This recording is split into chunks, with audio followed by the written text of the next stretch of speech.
Hey guys, welcome back to another video. So today I want to talk about something that has been huge on the internet for the past few days. I haven't been able to talk about because I've been working. But I want to talk about Spider-Man Brand New Day. We just got the suit reveal a few days ago, the day after Spider-Man Day.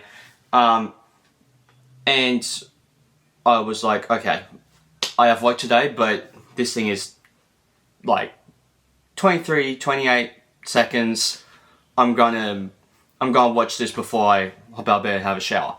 So I watched it, and it seems like that they're keeping the same theme as the first three movies, which to me, thumbs up. I love that theme. Not as good as the TASM 2 or Raimi trilogy theme, but still pretty good, better than the TASM 1 theme.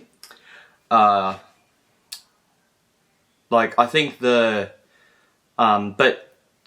the suit looks exactly like the Spider-Man No Way Home suit, but less shiny. So I think, honestly, that I wouldn't have minded the shininess, but I don't think it will work during the day. I think that they'll do that shiny effect if we have like a cool night shot or something like that. But we've gotten posts from Tom Holland and Daniel Destin Cretton, the director who did Shang-Chi and The Legend of the Ten Rings, which I do like. Not as much as everyone else, but I do really like it. I think that the suit looks very Amazing Spider-Man 2. Like, you look at the TASM 2 suit and you look at the Brand New Day suit, and they look very similar. And I think, because it's good that it kind of looks like that, because the new suit actually looks a lot like the Tobey and Andrew suit, because in universe, Tom Holland Spider-Man is the only Spider-Man that has come in contact with those two Spider-Man. So of course, since no one remembers who he is and he needs to make a new suit, he took inspiration off Andrew Garfield and Tobey Maguire. So we get raised webbing, which I love. I prefer the silver raised webbing that we get with Tobey's suit more than the black, but I know that the black is more comic book accurate and more Spider-Man-y than the silver. But I do prefer the silver raised webbing. I honestly think that the head looks a bit, I don't know, it looks a bit bulky. Like, you look at that head compared to the other heads the other heads they had in Homecoming, Far From Home, and even No Way Home. This one looks a bit more bulky, so I don't know if they're going to CG bits and pieces to look at like a lot more smoother, or they're just going to keep it as that. But I do really like how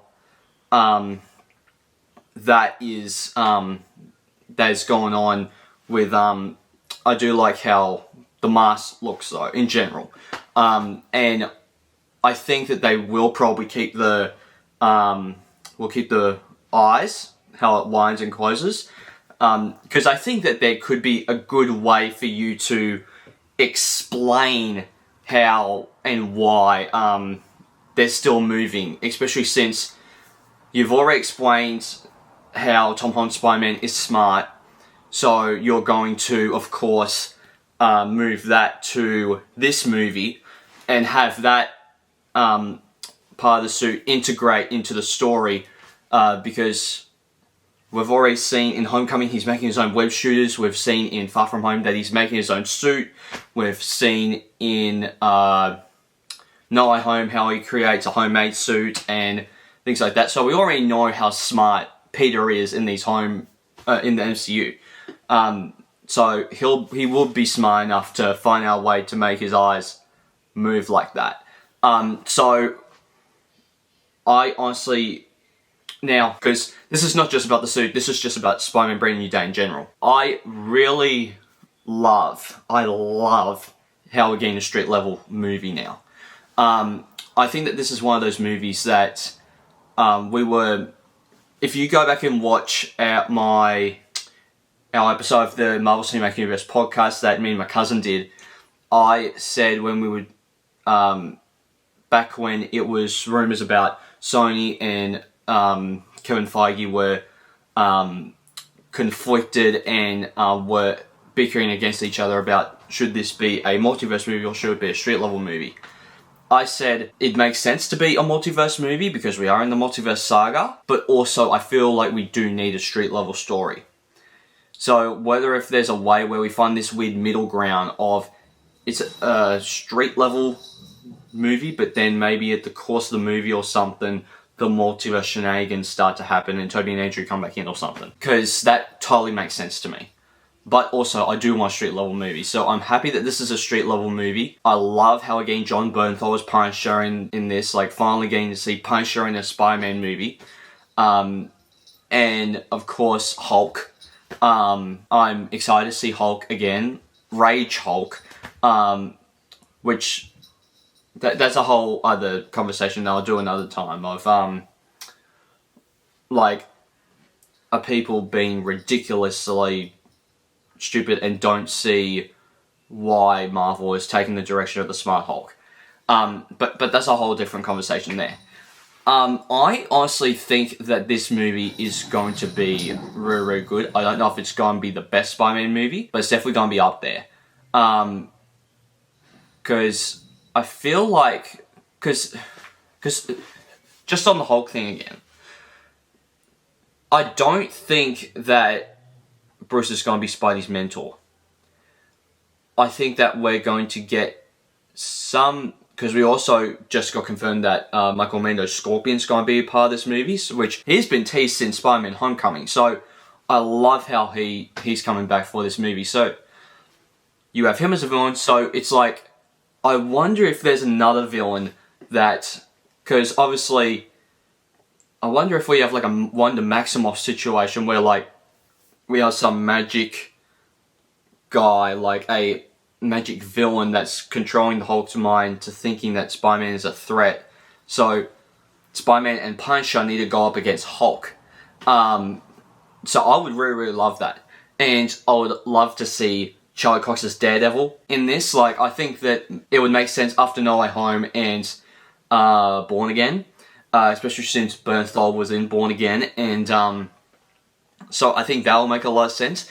But also, you don't necessarily want to cram a lot of stuff into this movie type of thing, you know?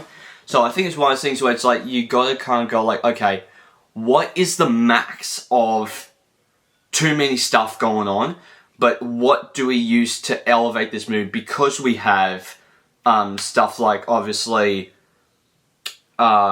movies like Doomsday after this in December, and we have Secret Wars the year after that. So it's like, what do we do that is street level but also multiverse that we can really ramp up this movie?